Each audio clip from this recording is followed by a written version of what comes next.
Guðspjallið skrifar Guðspjallamaðurinn Markús. Guði sé lof og dýrð fyrir sinn gleðilega boðskap. Þeir komu til Jerikó og þegar hann fór út úr borginni ásamt lærisveinum sínum og miklu mannfjölda, sat þar við veginn Bartímeus, sonur Tímeusar, blindur beiningamaður. Þegar hann heyrði að þar færi Jesús frá Nasaret, tók hann að hrópa: sonur Davíðs, Jesús, miskunna þú mér. Margir höstuðu á hann að hann þegði, en hann hrópaði því meir: sonur Davíðs, miskunna þú mér.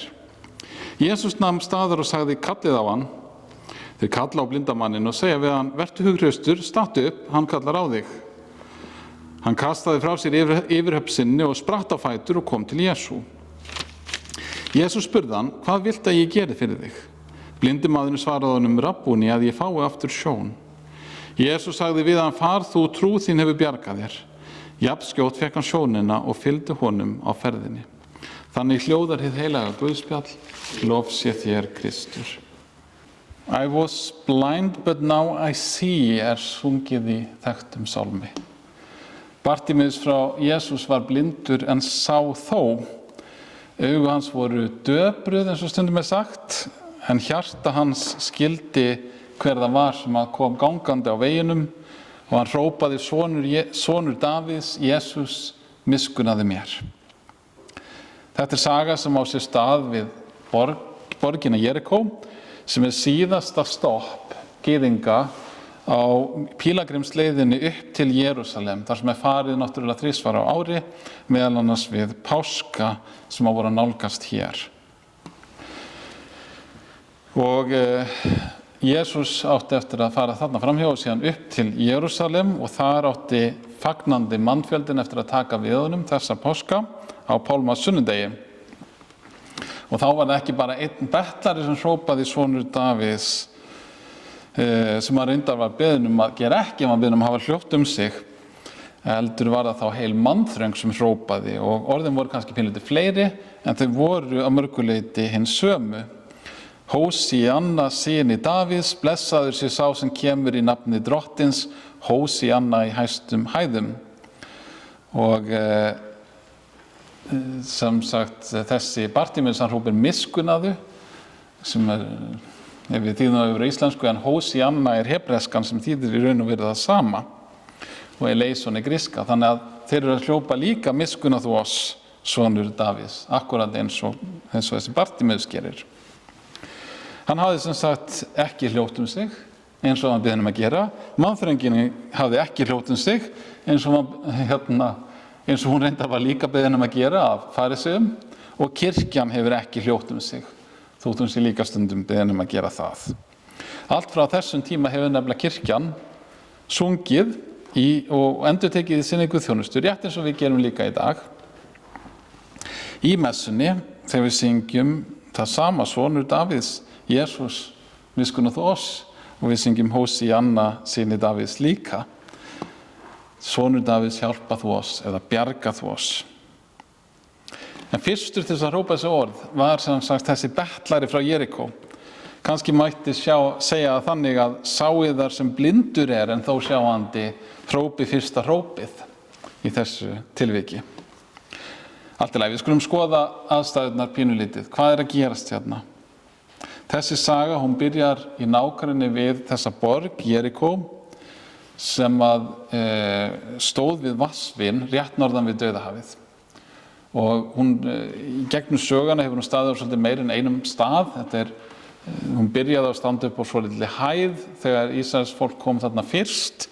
Hún var lögð í rúst og síðan var hún endurbyggð á svolítið öðrum stað, og síðan hefur hún flust meiri sig að hingað og þangað. Þannig að það voru svona meir en einn kjarni sem voru í Jerikó.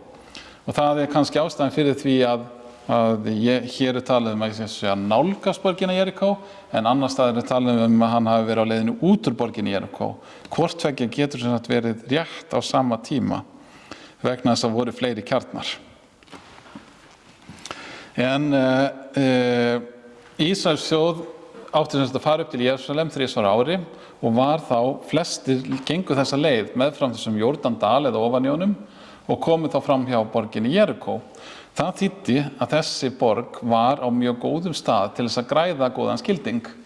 Hvort sem að maður var verslunarmaður og svo seldi kannski eitthvað að borða, eða tollari og heimtaði tollavellir sem fóru framhjá, eða bettlari eins og Bartímeus. Hann græddi vel á því að sitja þarna. Þarna sat hann við umferðaræðina. Hann gat ekki séð, en hann gat skynjað og hlustað og heyrði vel og gat túlkað hljóðin sem hann heyrði. Páskar voru í nánd og maðurinn var vanur að heyra þetta hljóð af hundruðum ef ekki þúsundum manna sem fóru framhjá á einum degi. En hér á þessum degi var eitthvað sem var óvenjulegt samt sem áður og hann heyrði það. Þetta ekki þessi venjulega umstang, þetta ekki þessi venjulega hróp, það eitthvað meira að gerast. Hvað var eiginlega að segði, hugsar hann? Hann spyr einhverja pílagrímana það og þá er hann tjáð að hér fari framhjá Jesús frá Nasaret. Ég segi það að Bartímeus hafi setið þetta vegna þess að þetta var góður staður til þess að betla, en ég held að hann hafi setið þarna af meira en einni ástæðu. Ég held að hann hafi setið þarna líka vegna vonarinnar einmitt það að sjá Jesú eða að Jesús yrði á vegi hans. Sennilega hann hugsað það, hvernig gat hann gengið úr skuggu það að hann vissi það þegar Jesús kom. Ef svona mikið fólk frá Galíleu, frá norðursvæðunum í landinu fór framhjá einmitt þarna, þá voru auðvitað líkur á því að Jesús myndi vera í þeirra hópi. Hann gat farið aðra leið, það rétt. Það voru allavega 2 aðrar leiðir sem hann hægt að fara, en þetta var aðaleiðin sem að flestir gengu. Og það var ekki efast það að Bartímeus hafi heyrt Jesú. Í fyrsta lagi náttúrulega hefðu allir heyrt hann, þess vegna tók fólk þannig við honum í Jerúsalem. En síðan það líka hvernig hann svarar. Hann hefur heyrt þessi kraftaverk, hann hefur hugsað það hvað þau í raun og veru þýða. Og í ljósi þess sem hann hefur heyrt, þá verður hann móta sér svari við spurningunum sem að Jesús fyrir spyr lærisveina sína. Hann segir, hvern telja mig vera? Þetta bara nokkrum versum áður eða 2-3 köflum áður í Markúsarguðspjalli. Og lærisveinarnir þeir segja að það alls konar svör við því hvað fólk heldur að þú sért, sem halda þau sért Jóhannes skýrari, sem einhver spámaður og eitthvað svo framvegis. Og Jesús spyr hvern segir þið mig vera? Og Pétur svarar fyrir lærisveinarna, þú ert Messías, sonur Guðs. Núna það sem sagt Bartímeus sem svarar þessi spurningu með hrópi sinu. Hann hrópar, sonur Davíðs, Jesús, miskunna þú mér. Sonur Davíðs var hugtak sem þýddi afkomandi Davíðs konungs og sá sem að spámennirnir höfðu talað að skildi koma. Nú var engin konungur á konungstólunum í Jerúsalem. Það var beðið eftir að myndi koma aftur, endurkoma konungsins. Messías var þessi endurkoma og Bartímeus sannfærður að sá sé Jesús. Og þeir vita að hann muni vera guðdómlegur. Hann hrópar, sonur Davíðs, Jesús, miskunna þú mér. Hann segir í raun og veru, þú ert þessi Messías sem á að koma og þú getur hjálpað mér.